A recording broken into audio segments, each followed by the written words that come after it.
O Salmo 119 é cheio de chaves, cheio de códigos. Ele é um salmo muito rico e vale a pena ler, vale a pena estudar todos os dias.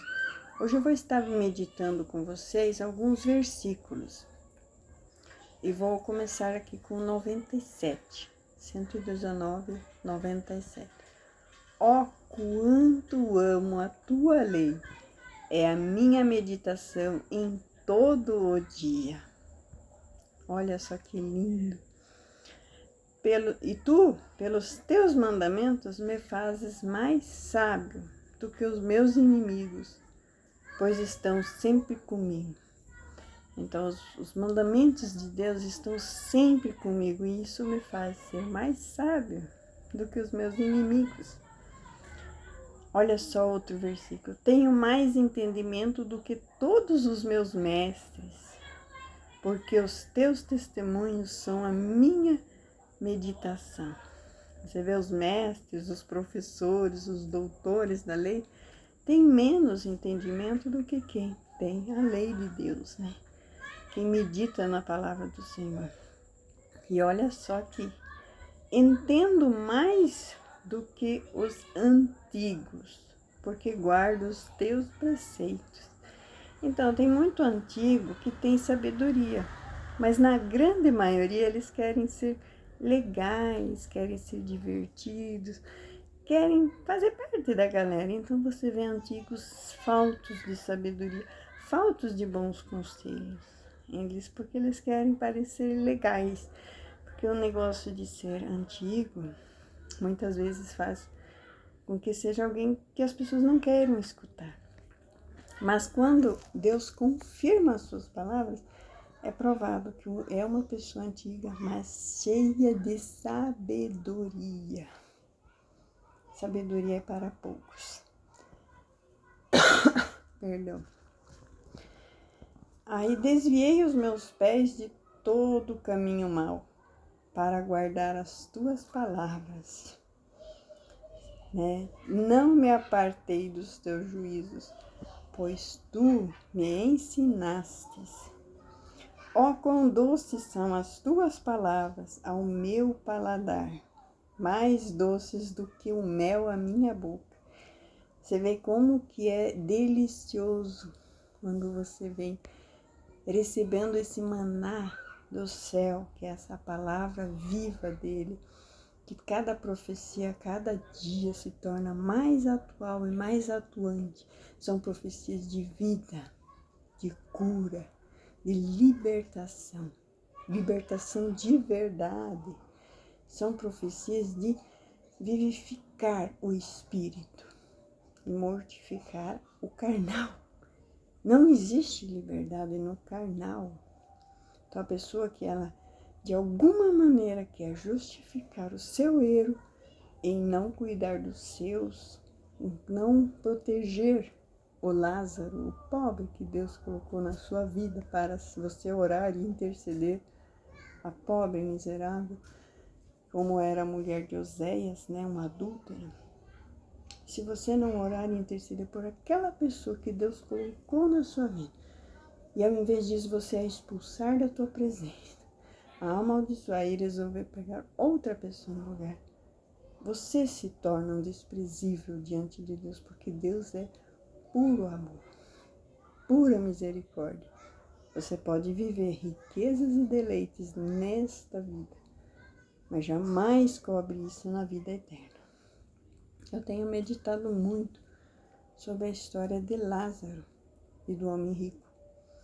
E realmente, né, Lázaro só obteve sofrimentos aqui, enquanto que o rico pôde viver a aparente liberdade, que na verdade é libertinagem. Ele pôde ser feliz aqui, fechando o seu coração para os necessitados. E assim não teve como adquirir a coroa da vida eterna. Então essa meditação, porque a riqueza não está em bens, a riqueza está em ter o nome escrito no livro da vida. Essa é a maior riqueza. Então, por mais que façam a história do homem rico, do primo rico, do homem próspero, nada disso vale se você deixou um Lázaro no caminho. Se você deixou uma adúltera no caminho, como foi a mulher de Oséias, do profeta Oséias. Deus jamais deixou Israel no caminho. Tudo que ele prometeu a Israel, ele cumpriu. O Salvador do mundo nasceu judeu. Os 12 discípulos nasceram judeus. A religião judaica nunca o aceitou. No entanto, ele veio para os seus. E ele salvou os seus. Tem muito judeu. Em 2000 anos, a conversão de judeus é infinita. Tem muito judeu salvo. Então, a salvação veio para os que deveriam ser salvos. A salvação não veio para o religioso. Tanto é que Jesus tinha uma trava com o religioso. Então, o religioso judeu, ele está aí. Todos o conhecem. Fazem guerra, metem bomba, fazem festa rave, eles fazem o escarcéu. São religiosos, não guardam verdadeiramente o amor de Deus em si. Então, assim também Jesus, quando vier, ele não vai encontrar os seus santos na religião chamada, que a Igreja Católica chama de igreja. Então, os seus santos vão estar fora. E os que estiverem dentro, ainda o Apocalipse pede que saia para fora. Saia para fora. Porque a religião, quando você apoia a tua salvação num dogma religioso, não. A tua salvação tem que estar no espiritual, na igreja espiritual, que é o corpo de Cristo. Então, tudo que é ligado na terra é ligado no céu. E não é ligado um corpo mentiroso, fingido, que aceita de tudo. Por quê? Porque a religião, ela só aceita gente que prospera. Gente que anda para trás não pode ser religioso. Por isso que você vê muitos deficientes com doenças terminais e principalmente idosos abandonados pela sua religião, quando não tem mais dinheiro, quando não tem mais força de trabalho. As religiões descartam, mas Deus acolhe. Deus acolhe, porque ele veio para o rejeitado, para o Lázaro que foi excluído. Para esse, ele veio. Então, eu vou voltar aqui a ler para você o Salmo 119, 89. Para sempre, ó Senhor, a tua palavra permanece no céu. Então, essa palavra, ela é para sempre. A palavra do Senhor, ela é para sempre. A tua fidelidade dura de geração em geração. Tu firmaste a terra e ela permanece firme. Sim, Deus firmou a terra. E a terra permanece firme. Podem falar o que quiser. A terra está firme. Eles continuam até o dia de hoje, segundo as tuas ordenações, porque todos são teus servos. Se a tua lei não fora de toda a minha recriação, há muito que eu pereceria na minha aflição. Então, quer dizer, o recreio é o momento esperado de toda criança. É o momento da brincadeira, né? O momento do desfrute, da diversão. Então, a palavra de Deus é o meu recreio. Ele fala aqui, se a tua lei é toda a minha recriação, há muito pereceria na minha aflição. Então, se não fosse esse recreio, poder gozar a lei do Senhor, poder sentir a presença do Senhor em cada lei, em cada estatuto, é tudo para me ajudar, para me livrar, para me libertar. Então, jamais eu vou entrar em casos, em relações, em sociedades, em empregos, quando eu vejo na lei do Senhor o que é bom, o que é certo, o que é justo, o que é digno. Sou teu, salva-me, pois tenho buscado os teus preceitos. Os ímpios me esperam para me destruírem, mas eu considerarei os teus testemunhos. Tenho visto fim a toda a perfeição, mas os teus mandamentos é amplíssimo. Então tudo tem fim, mas o mandamento ele é amplo. Odeio os pensamentos vãos, mas amo a tua lei. Pensamentos vãos, fúteis, né, coisas à toa, que não levam à sabedoria. Então, assim, existem lugares, rodinhas, que se falam de coisas que não vêm de nada e não levam a nada, não há sabedoria, não há entendimento, não há conhecimento. Então, não tem graça, não tem o que colher de bom ali. Então, assim, quando eu medito na lei e na palavra de Deus, ali sim eu encontro entendimento e sabedoria. Porque a lei de Deus sempre foi e é boa, e ela não é digna de rodinhas que querem depravar ou desmerecer qualquer lei de Deus, qualquer mandamento de Deus, pois são todos bons. Eu vou continuar aqui, eu terminei no 104, eu vou ler o 105, que é o mais famoso de todos. Lâmpada para os meus pés é a tua palavra, e luz para o meu caminho. Esse versículo você pode se imaginar numa estrada à noite. Você não vê o destino, mas você vê o caminho, se houver luz. E tudo o que você precisa é ver o caminho. Depois da curva, você precisa sempre ver o caminho. Depois do morro, depois da baixada, você precisa sempre ver o caminho. E a palavra do Senhor, ela é essa lâmpada para eu ver o caminho. Então, eu colocando tudo debaixo desse crivo, debaixo desse entendimento, é da vontade do Senhor, deixa eu ver aqui na palavra. Estando na palavra do Senhor, a palavra do Senhor se mostra como lâmpada. Se é uma ribanceira, se é uma armadilha, se é uma arapuca, ou se realmente é o caminho que Deus quer que eu trilhe. Então eu vou seguir esse caminho. Então, lâmpada para os meus pés é a tua palavra e luz para o meu caminho. Então, além de ser uma lâmpada para eu poder pisar, ela ainda é uma luz para poder ver o caminho, né? Que lindo. Jurei e o cumprirei, que guardarei os teus justos juízos. Isso é um juramento, né? De guardar os justos juízos de Deus. Então, nenhum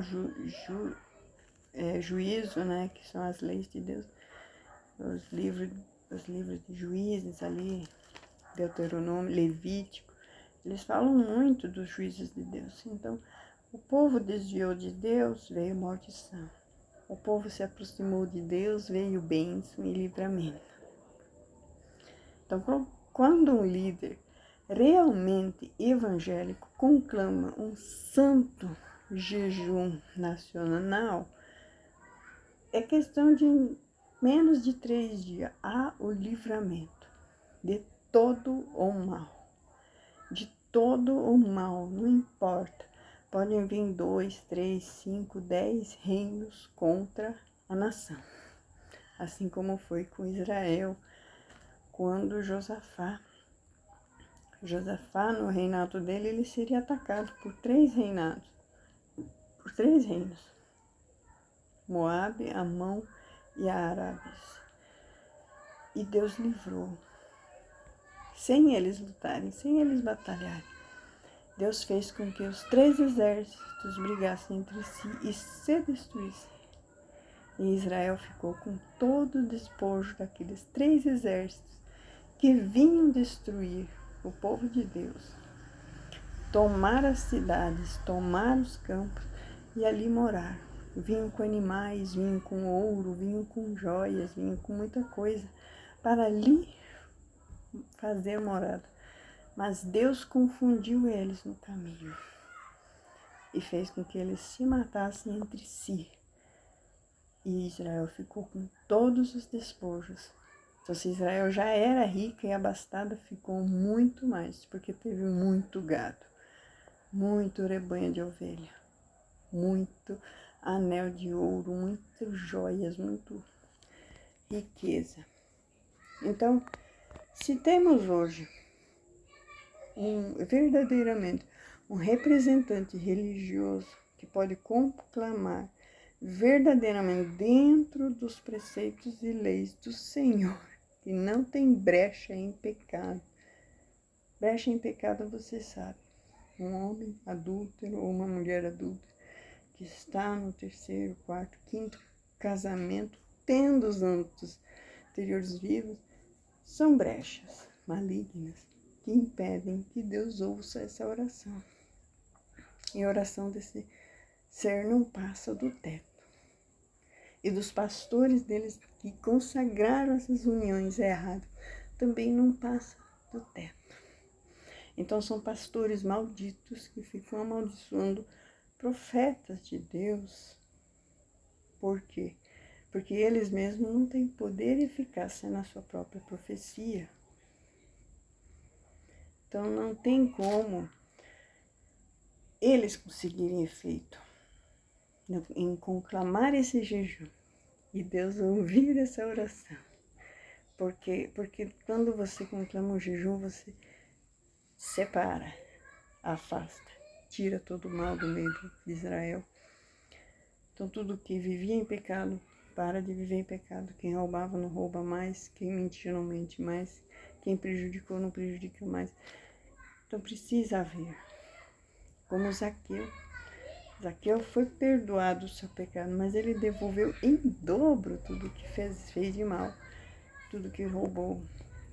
E assim também, o povo de Deus, quando se mostra arrependido e busca o socorro de Deus, Deus ouve muito rápido. Mas é preciso, dentro da palavra, haver essa separação do pecado. E a lei de Deus, ela é tão simples e tão boa para quem quer ser espiritual, para quem quer ser celestial.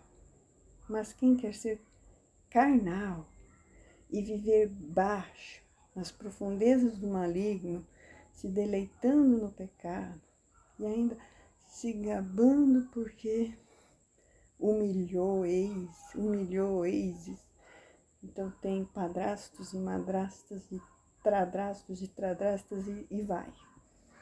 Então já está lá num 10º. Então, como que Deus vai ouvir essa oração?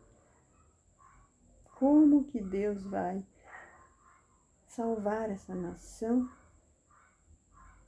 quando o representante desse povo que se diz família, igreja, tem líderes que se deleitam e se deitam e se gabam do pecado? Então, ainda humilham outros reis, né, outros governantes famosos, falando assim, ele tem a véia, que era a mulher da aliança, da primeira aliança, enquanto que eu tenho a novinha. Se gaba ainda disso. Então, humilha ainda quem está guardando a verdadeira aliança, né?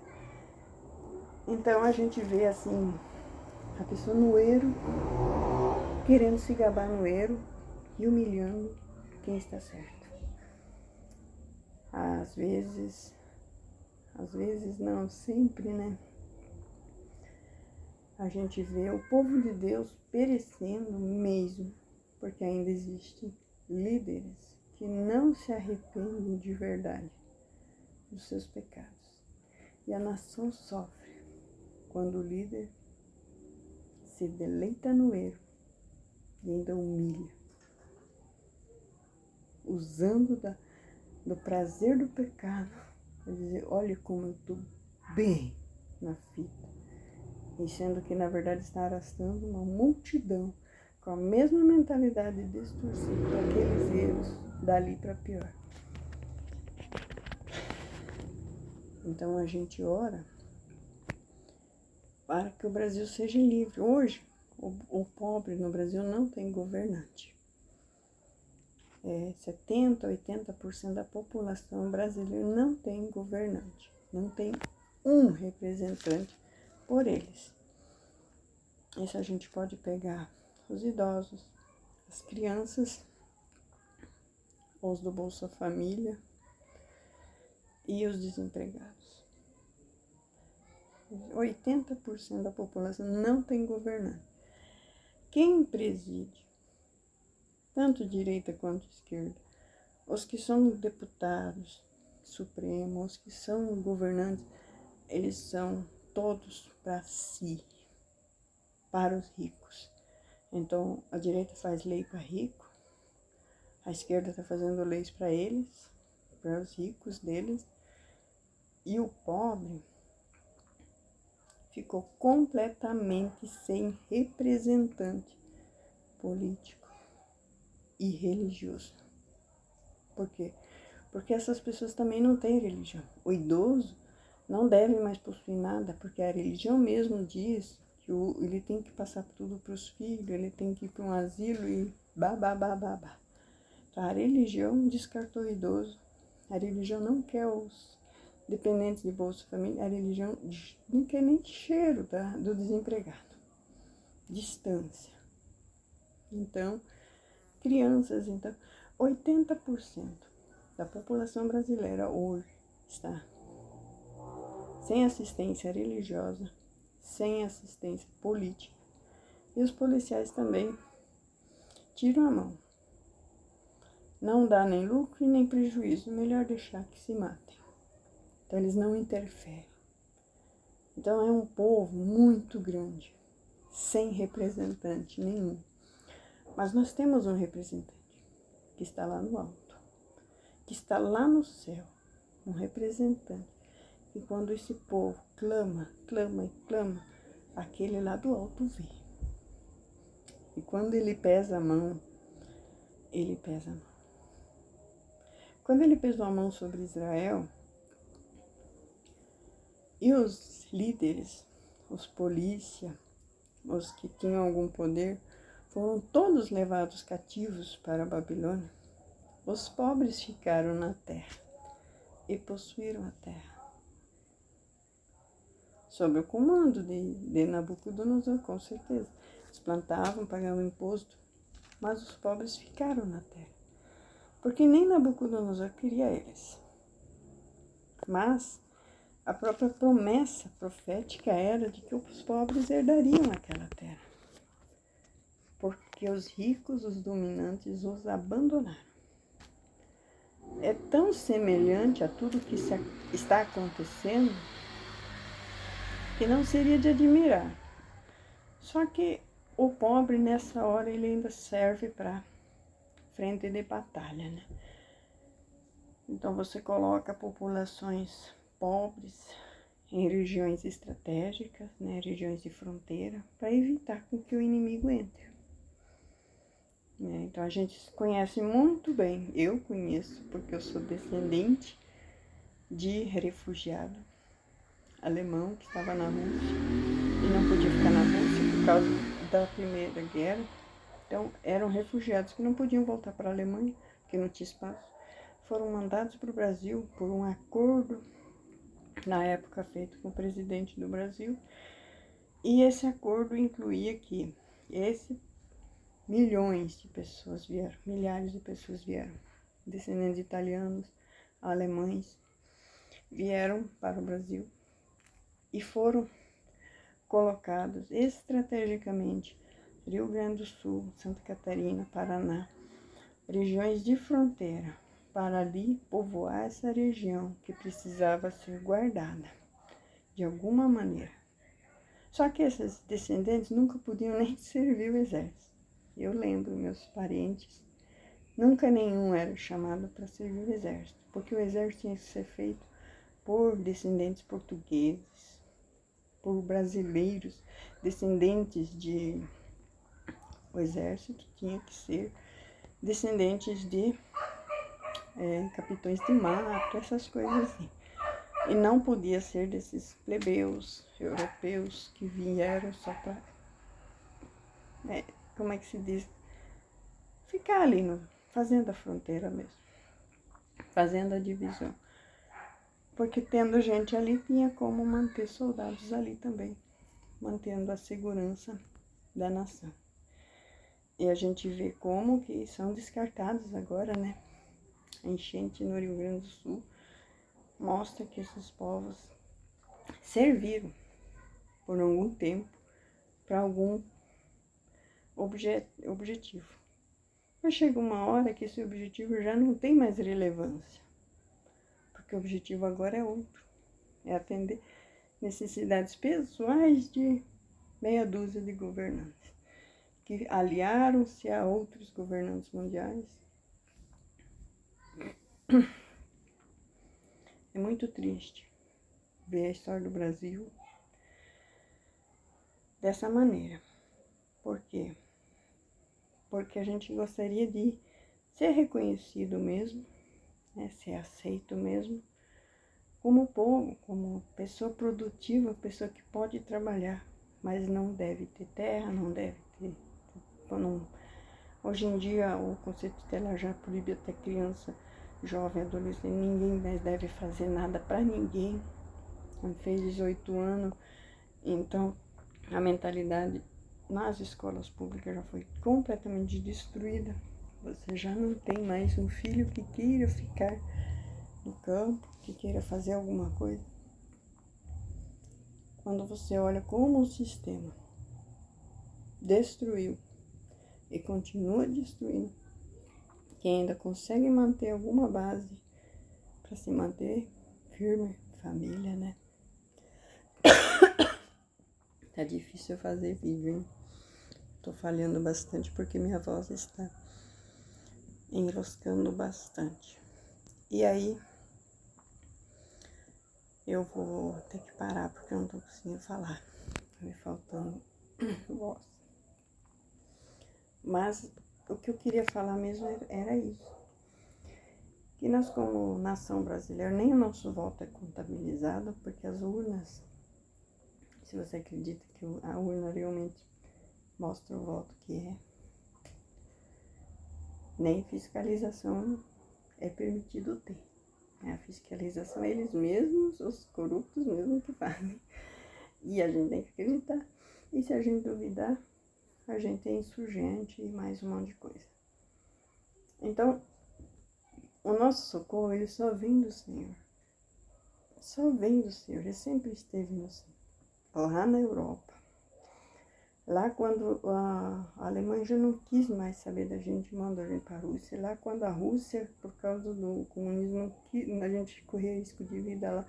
E aí tivemos que ser deportados, exilados para o Brasil. E o Brasil colocou a gente como trincheira para guardar as fronteiras. Então a história é toda assim, cheia de rejeição. Cheia de rejeição e ataques de todos os lados. Mas permanecemos firmes. São muitas gerações. Vamos dizer, meu pai, ele nasceu em 1920. Ele era uma pessoa que se casou com uma índia brasileira e depois casou com a minha mãe. Ele ficou viúvo e casou com a minha mãe. Meu pai começou, vamos dizer, 3 pessoas, né? Porque eram meu pai, minha mãe e a primeira esposa dele, que foi a falecer. Então, meu pai teve 12 filhos. Teve 38 netos, 45 bisnetos e não sei quantos tataranetos. Já chega uma população de 200 pessoas. Em 100 anos, cento e poucos anos, né? A gente pode dizer 200 por causa dos cônjuges, mas passa de 100. Então, quer dizer, Deus permitiu morrer e acabar? Não.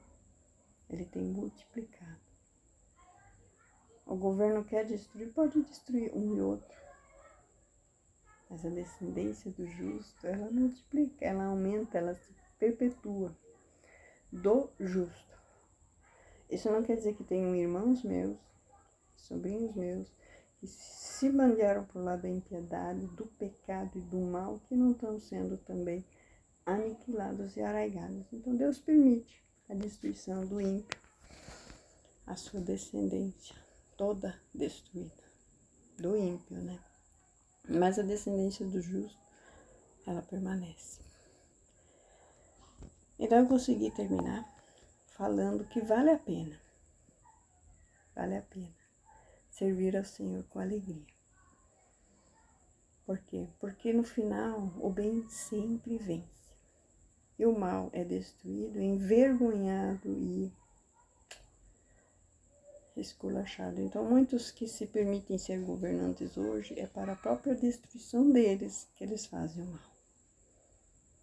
Poderia ser para fazer um grande nome, para o bem, mas muitas vezes é para o próprio mal deles.